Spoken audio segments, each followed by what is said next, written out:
Hindi na nagpaligoy-ligoy pa ang aktres na si Barbie Imperial na almahan ang nilabas na blind item ng isang social media page.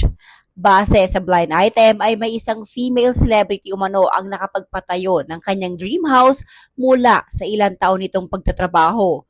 Ngunit bahagi sa blind item ay tila duda sila sa totoong pinanggalingan ng pera na pinangpagawa ni female celebrity ng kanyang dream home.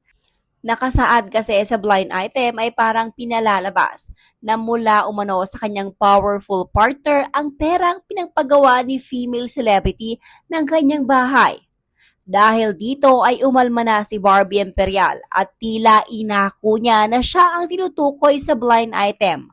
Ayon sa aktres ay bakit hindi umano kayang maging masaya ng mga tao para sa iba. Giniit nito na walang kahit sinong lalaking tumulong sa kanya para makuha niya ang kanyang pinapangarap na bahay. Lol, this is so obvious, it's about me. Hindi na lang kayo maging masaya. I can proudly say, no man helped me achieve this. Kung sino pa yung sarili mong kapwa Pinoy talaga, hihila sa'yo pababa. God bless you, whoever you are. Makagawa ka lang ng kwento. Matapos nito ay binahagi din ni Barbie Imperial ang screenshot na kung saan ay nagkaroon sila ng palitan ng mensahe ng mismong social media page.